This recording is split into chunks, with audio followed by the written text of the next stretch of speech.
Des virages mythiques.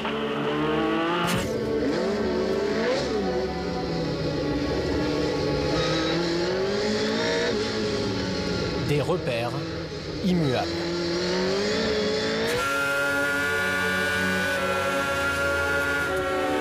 Des noms qui résonnent depuis plus de 80 ans. À Monaco, aux côtés de Sainte-Dévote, du casino et du tunnel, même un simple bureau de tabac niché dans cette courbe peut entrer dans la légende. Le premier gauche, qu'on appelle le bureau de tabac, c'est vraiment un endroit où on est vraiment obligé de passer au ras du rail à l'intérieur. D'ailleurs, très souvent, il y a eu des accidents où on touche un tout petit peu le rail. Si on rate la corde, on est complètement en perdition sur la deuxième partie. Donc c'est en même temps technique, rapide. Et il y a une autre particularité, c'est qu'on est très très proche des spectateurs. On voit ce qui peut se passer. On a du mal à être très très précis sur les rails, tout sans se laisser perturber par des drapeaux, par des mouvements, des gens qui se lèvent, etc. C'est un plaisir et en même temps c'est un vrai challenge. C'est le challenge, c'est un des challenges du circuit. Ouais. Des défis, une aura, un passé qui imprègne ces simples rues qui serpentent à travers la principauté. Un voyage vers la gloire, vers soi-même, vers l'histoire, d'un peu plus de 3 kilomètres.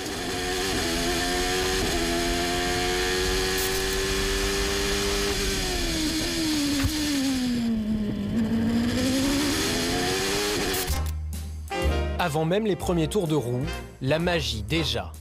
Un décor de cinéma pour le précurseur des circuits en ville, un cadre qui fascine les pilotes comme Jackie Stewart. Isn't this fantastic? Isn't that unbelievable? Here we stand on top of a mountain, playing golf, and in a space considerably smaller than Central Park. We could also gamble in the world's most famous casino, take in Yves Jacques Cousteau's Marine Museum, and watch an automobile race through the streets. What a place is Monte Carlo. Well, I think it's still the most colourful, the most glamorous and most exciting Grand Prix in the calendar. The Mediterranean and all the yachts, and of course the Principality with Prince Albert and his princess. It's always been a very glamorous. I mean, right back until the 20s, it's been really the jewel in the crown. Le long de la piste, dans le paddock, les stars venues du Festival de Cannes. Le loucher brasseur avant George Clooney, Matt Damon ou Brad Pitt. Le Grand Prix n'a pas changé à travers le temps. Dans sa spécificité, c'est toujours le moment où les hôtels sont pleins, c'est les vedettes de cinéma, les vedettes tout court, les industriels. En 2005, le réalisateur George Lucas célèbre même la sortie du dernier Star Wars au cœur de l'écurie Red Bull. Monaco, l'endroit où le showbiz se fond dans la F1. You know, I think this is part of the marketing and spectacle of Formula One, and sometimes we have to remember that this is pleasure. It should be entertainment. It's not just about engineering or just about one driver trying to win. Face à la mer se trouve le tennis du Country Club, terrain d'entraînement de Borg et de Gerulaitis. Ici de dos, un pilote parmi d'autres. Alain Prost, qui profite du week-end pour faire quelques échanges sur la terre battue monégasque. Tous les pilotes invités, il y a quelques années encore, à un prestigieux dîner d'avant-Grand Prix. Lamborghini et Rolls-Royce envahissent la place du casino. Combien de millions de dollars pour ce prestigieux plateau de pilotes où les nouveaux côtoient leur maître, Juan Manuel Fangio, Jackie Stewart et Bernie Ecclestone, qui avait à sa table l'ancien champion du monde, James Hunt. Les soirées, les bateaux, les filles, un environnement rêvé pour un pilote, apparemment.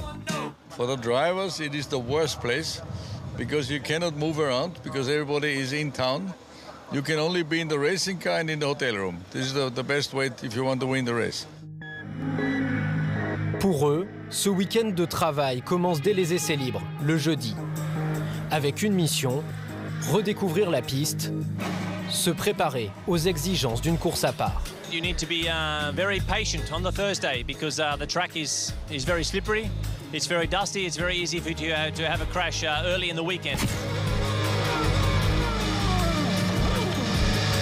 So I always viewed Monte Carlo as not really racing against the other guys, it was more a competition against the track. Accumuler de la confiance alors que les erreurs se multiplient. Chercher le meilleur réglage possible alors que la piste se modifie, un premier défi avant même le départ du Grand Prix. Le problème, c'est que la piste, comme c'est pas une piste permanente, elle évolue tous les tours. C'est-à-dire que la piste va de plus en plus vite tous les tours, les réglages changent. Donc il ne faut pas vouloir changer les réglages de la voiture à chaque fois parce que la piste évolue tellement vite que tu es toujours perdu. Quand vous êtes dans ce circuit, vous avez c'est des secteurs, vous faites des secteurs. Et vous êtes obligé de régler une voiture avec une sorte de compromis parce que quand vous avez une super voiture réglée pour la piscine, elle n'est pas spécialement peut-être bien réglée pour un endroit lent. Je crois que la recette, elle est un mélange de travail, de concentration, de confiance et d'appréhender le week-end d'une manière différente des autres. Dimanche, après 4 jours pour pénétrer le tourbillon monégasque, après les qualifications la veille, les pilotes gagnent le droit de s'installer sur la grille de départ boulevard Albert Ier, devant la loge du Prince. La grille la plus courue de la saison, la plus redoutée aussi.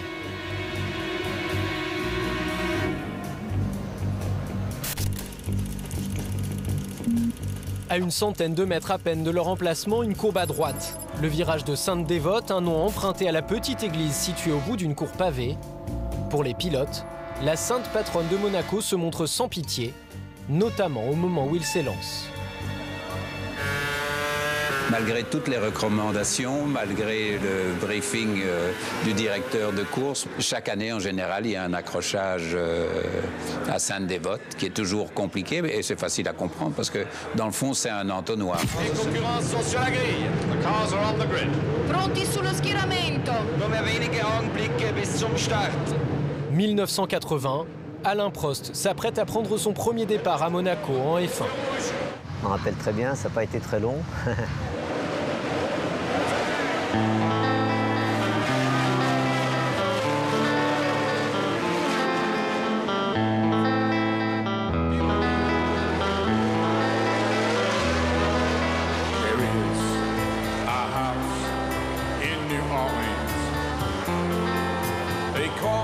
À droite, Daly s'envole sur les routes Giacomelli, atterrit sur celle de Prost et de Jarier, redécolle pour un tête-à-queue complet en l'air. J'ai senti un truc derrière moi, mais il n'a pas touché la tête, heureusement. Mais il a touché l'arceau, certainement. Je n'ai pas compris sur le coup, mais j'ai vu une voiture passer, c'était Derek Daly avec la Tyrrell et je pense que sa roue est passée vraiment à quelques centimètres de mon casque.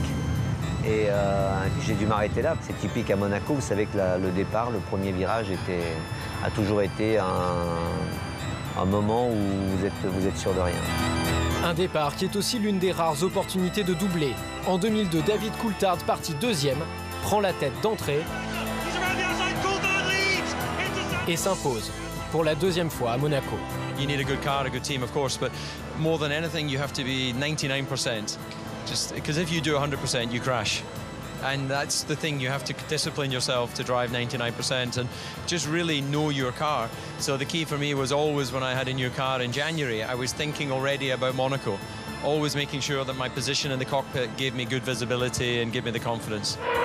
Pendant plus de 70 tours, Sainte-Dévote reste un piège implacable, un écueil, alors que le tour le plus court de la saison ne fait que commencer. Let's have a look at the track to the Sainte-Dévote corner where they go right up the hill to run between a casino on this side and a hotel on this side. Après Sainte-Dévote, les pilotes empruntent l'avenue d'Ostende pour se diriger vers le célèbre casino. Une montée étourdissante. Entre les rails, en moins de 7 secondes, les pilotes passent de 100 à 270 km/h. Quand on est dans les rues de Monaco avec ces voitures, c'est être assis dans un catapulte. À cette vitesse, les banales images du quotidien, passage piéton, arrêt de bus, ligne blanche au sol, deviennent une torture. En 1990, le jeune Jean Alesi se sent même déstabilisé par de simples emplacements de stationnement. Au début, quand on est sur le circuit, là, on a un peu peur. Les rails sont prêts, il y a des bandes, vous savez, les bandes de parking pour les autos qui sont sur le circuit. Ça fait vraiment impression. Sur le plan visuel, c'est assez difficile pour s'habituer. Rééduquer son œil, entraîner son corps. Pendant 4 jours, pendant 2 heures de course, les pilotes doivent rompre avec leurs habitudes pour apprivoiser l'unique Monaco. Les premières fois où j'ai roulé, au bout de 3 tours, je rentrais très essoufflé dans les stands parce qu'il y a une façon de se caler pour la respiration qui est différente sur les autres circuits. Comme vous êtes souvent en apnée, il y a des moments où vous oubliez de respirer à des moments clés, disons, et puis vous essoufflez. Après avoir dépassé le casino, les pilotes piquent vers le virage de Mirabeau. Un freinage délicat en dévers. Une bosse à éviter à hauteur du passage piéton. Une descente chaotique. L'endroit qu'aime le moins Nico Rosberg sur ce circuit. Le pire, c'est le Mirabeau. Parce que, ouais, ça c'est nul de dire ça maintenant, mais parce qu'il y a la route qui tombe à la fin du freinage. Et à chaque fois, la roue intérieure bloque. S'il l'évoque avec une certaine gêne, c'est à cause de ce moment. L'an dernier, pendant les qualifications, alors qu'il détient le meilleur temps, il tire tout droit dans l'échappatoire. Il provoque un drapeau jaune et empêche son coéquipier Lewis Hamilton d'essayer de faire un meilleur temps. Manœuvre volontaire ou pas, malgré la polémique, le lendemain, il part de la pole position et gagne pour la 2e fois d'affilée à domicile. J'ai grandi 100 mètres du circuit. C'est un plaisir énorme de pouvoir faire une course de Formule 1 chez moi, dans mes rues, devant tous les gens que je connais, tous mes amis, toute la famille. Car si ce circuit est spécial pour les pilotes, c'est aussi parce que la plupart a choisi de vivre ici. Le Brésilien Felipe Massa est installé à Monaco depuis presque 10 ans. It's like a second home Grand Prix. It's fantastic because I sleep home. I just go to the racetrack. I take 2 minutes by scooter to go from my house to the paddock, which is great. Après avoir vaincu Mirabeau, les voitures ondulent vers le virage du Loves. L'épingle, la plus lente de la saison, 45 km/h à peine.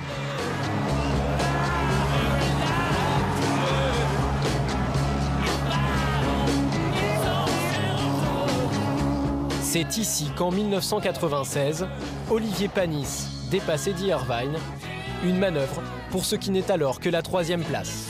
Je le suivais depuis 3-4 tours et je savais que c'était là où je pouvais le doubler parce qu'il s'écartait beaucoup, il n'était pas à l'aise ici. Et quand j'ai décidé d'aller, de toute façon quand t'as décidé, t'as décidé. Et je suis arrivé, j'ai bloqué les freins et j'ai touché son côté de voiture. Lui, ça l'a écarté, ça l'a mis dans les pneus. Et moi, je suis arrivé à tourner. Et je me suis dit, merde, mon aileron avant, il doit être explosé. Et puis, 3-4 virages après, je me suis dit, écoute, la voiture, elle n'a pas changé. Et je demande à la radio, est-ce que vous voyez si l'aileron a quelque chose? Il me dit, non, on voit rien, continue. Mais si tu le réessayes 10 fois, c'est sûr que tu restes avec lui. Sous la pluie, alors que les accrochages et les sorties de piste se multiplient, le scénario prend encore une autre ampleur. Damon Hill, puis Jean Alesi, leaders successifs, doivent abandonner à cause de casse mécanique. Parti 14e, Olivier Panis se retrouve premier. J'avais l'impression, vraiment, ça fait très mystique, tout ce que tu veux, mais qu'il ne pouvait rien m'arriver, quoi. 3 voitures seulement arrivent au bout de la course. Au bord de la panne d'essence, Panis s'impose avec sa modeste Ligier. Le Français sur le podium, un résultat qu'il était le seul à imaginer. Je me rappelle le dimanche matin quand je suis levé, j'ai dit à ma femme, je vais faire un podium aujourd'hui. Quand j'ai tiré le rideau, que j'ai vu la pluie, j'ai dit, il va se passer quelque chose. La confiance comme moteur, une forme de révélation. Pas un cas isolé à Monaco. Jarno Trulli en 2004 et Jean-Pierre Beltoise en 1972 gagnent aussi ici le seul Grand Prix de leur carrière. Jean-Pierre Beltoise a fait la course de sa vie. Il a gagné, mais pas d'un peu, il a gagné magistralement. J'avais une bonne réputation en général dans des conditions de pluie, mais il m'a largué cette fois-là. Je pense que le mot sublimé n'est peut-être pas encore suffisant. Après le Loves, les F1 s'engagent dans l'avenue Princesse Grasse vers une double courbe à droite jusqu'au virage du Portier, le nom du quartier adjacent.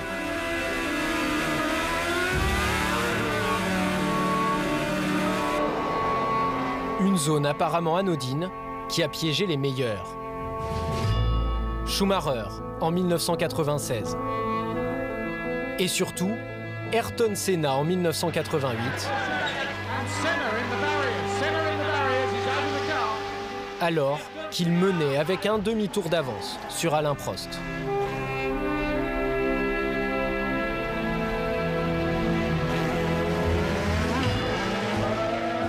Le Brésilien construit pourtant une partie de sa légende en principauté. 6 victoires, un record encore inégalé, une influence toujours perceptible.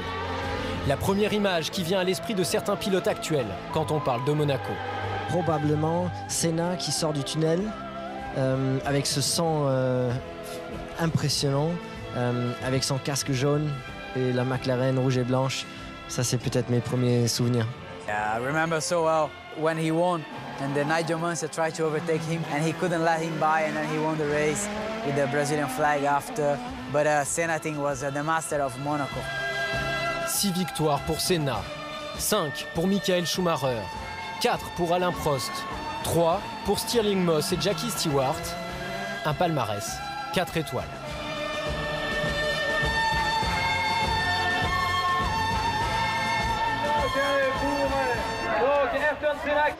Only Jim Clark is the only great driver that never won in Monaco in Formula One. So if I hadn't won the Monaco Grand Prix, there would be something missing. You've got to win it. Avant eux, le double champion du monde Graham Hill et ses 5 succès étaient longtemps restés la référence.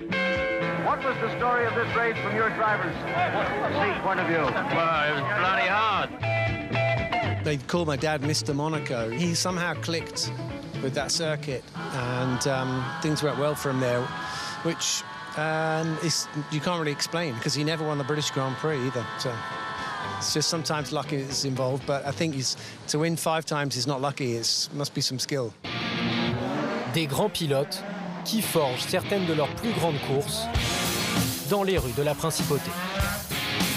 Et le public debout se lève pour applaudir Alain Prost. C'est un souvenir incroyable, j'ai vécu ça peut-être 2-3 fois dans ma carrière. 86 ici avec la McLaren, du premier jour, le jeudi jusqu'au dimanche, j'avais l'impression d'être en totale maîtrise. Et quand j'étais dans la voiture, on faisait qu'un, quoi. Voilà. Passé le portier, les voitures s'engouffrent dans le tunnel, le virage le plus rapide de la saison depuis des décennies. Changement de luminosité, vitesse, un moment à part sur le tracé.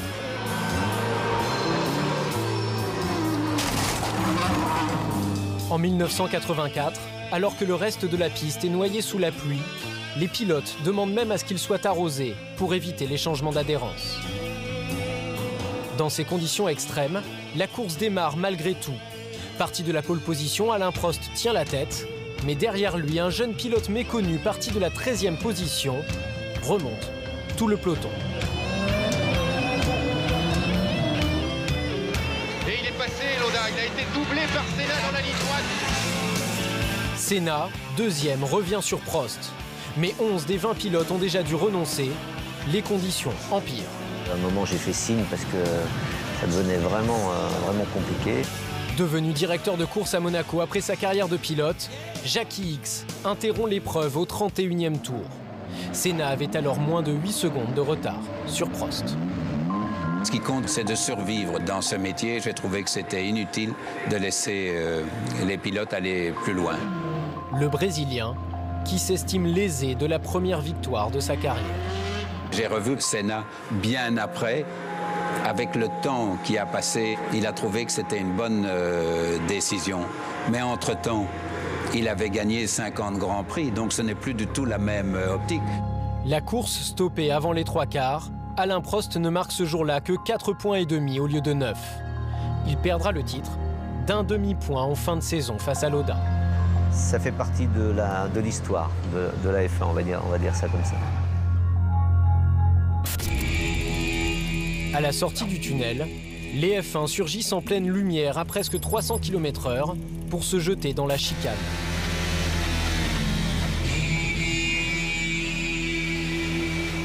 L'une des meilleures opportunités de dépassement. Yeah, it looks like the only place really is out of the tunnel. I mean, that's the biggest braking point on the track. Cette chicane les monoplaces l'abordent à moins de 100 km/h. Un obstacle brutal mis en place après un événement dramatique. 1967, 82e tour. Lorenzo Bandini, deuxième, est lancé à la poursuite du leader. La chicane est alors beaucoup moins marquée. Il y perd le contrôle de sa Ferrari. Piégé dans sa voiture en flammes, il décède 3 jours plus tard. Le seul accident mortel en F1 de l'histoire du Grand Prix de Monaco. Malgré des modifications importantes, en 1994, 2 semaines seulement après l'accident mortel de Senna à Imola, c'est aussi ici que Karl Wendlinger part en glisse avec sa Sauber. Après plusieurs jours de coma, le pilote autrichien s'en sort, finalement. Assurer la sécurité des pilotes dans les rues étroites de la Principauté, apparemment une gageure qui suppose des évolutions constantes. Jackie Ickx les a observés depuis ses premiers Grands Prix, dans les années 60. À l'époque, c'est évidemment pas le même contexte de sécurité. Les choses sont plus aléatoires. On ne parle pas de rails, on parle de bordures et de bottes de paille. La chicane était une vraie chicane entre 2 murs, quasiment 2 murs en bois. Dans les années 50, on pouvait tomber dans le port. Encore aujourd'hui, je pense qu'il y a un plongeur à ce niveau-là.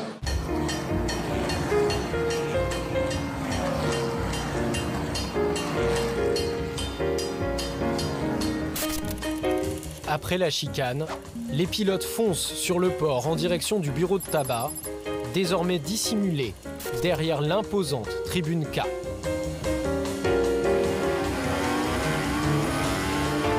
Une balade avec vue sur la mer loin d'être idyllique. En 1982, le long du port, Alain Prost, en tête à 3 tours de l'arrivée, perd violemment le contrôle de sa Renault. Il s'est passé quelque chose au niveau du différentiel parce que vraiment j'ai même pas glissé. La voiture est allée dans le rail, bon, c'était un peu humide, mais j'étais pas du tout à l'attaque et ça a été une grosse déception hein, parce que c'était vraiment, mais c'était un Grand Prix fou. Fin de course, abracadabrante. Ricardo Patrese, nouveau leader, part en tête à queue. Pironi s'empare de la première place jusque dans le dernier tour mais tombe en panne dans le tunnel. De Cesaris aurait pu prendre la relève, mais s'arrête en panne d'essence aussi. Daly, le nouveau premier, doit aussi renoncer. 3 pilotes différents mènent la course pendant ce dernier tour. Et c'est finalement Patrese, reparti après son erreur, qui gagne, sans même le savoir, au moment où il franchit la ligne. J'ai pas vraiment le souvenir d'une autre course sur un circuit, on va dire, plus traditionnel, où on a eu ce genre d'histoire de dénouement. Des voitures dans tous les sens et non, c'est la magie de ce circuit encore une fois. Après le bureau de tabac, les pilotes contournent la piscine et son bassin olympique.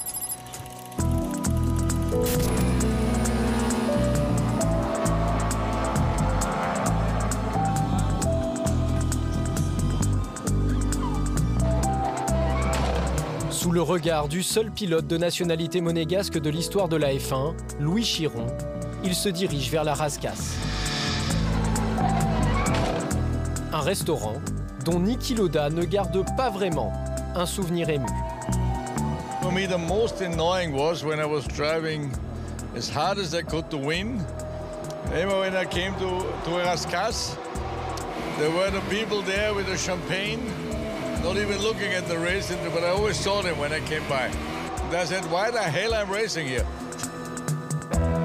Les derniers instants du tour, le dernier virage du Grand Prix, celui dans lequel une course gagnée peut encore se transformer en désastre à Monaco. 1970, Jack Brabham mène juste devant Jochen Rindt. Plus qu'une courbe à négocier, mais le triple champion du monde tire tout droit. Il abandonne la victoire à quelques mètres seulement du but. La Rascasse, puis le virage Anthony Nogues, du nom du fondateur du Grand Prix de Monaco en 1929. Quelques centaines de mètres à parcourir pour entrer dans l'histoire.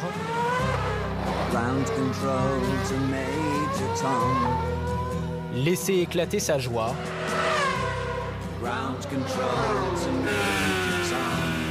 Renouer, après l'asphalte, avec la magie monégasque au moment de monter sur le podium. My best memory, receiving the trophy from Princess Grace. This is the history of Monaco. Behind you had, Prince Rainier, you had Princess Grace, and today, of course, Prince Albert and Princess Charlene. With the greatest respect, don't have that in Spain, or we don't have that in England, or we don't have that at other Grand Prix. But Monaco truly is the royal Grand Prix. Des images qu'on ne voit nulle part ailleurs. Jenson Button, vainqueur qui se gare au mauvais endroit et doit courir dans la ligne droite jusqu'au podium.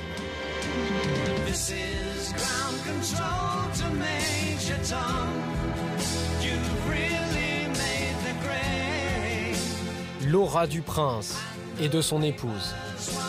On était invité par le prince pour aller dîner le soir au palais.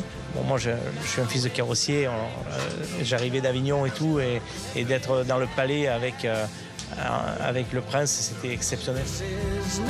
Le champagne qui recouvre l'asphalte.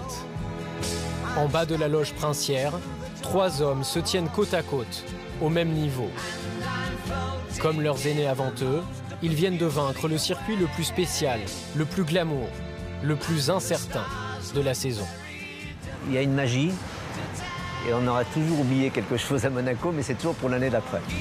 Une féerie, une filiation qui continue d'enchanter, décennie après décennie.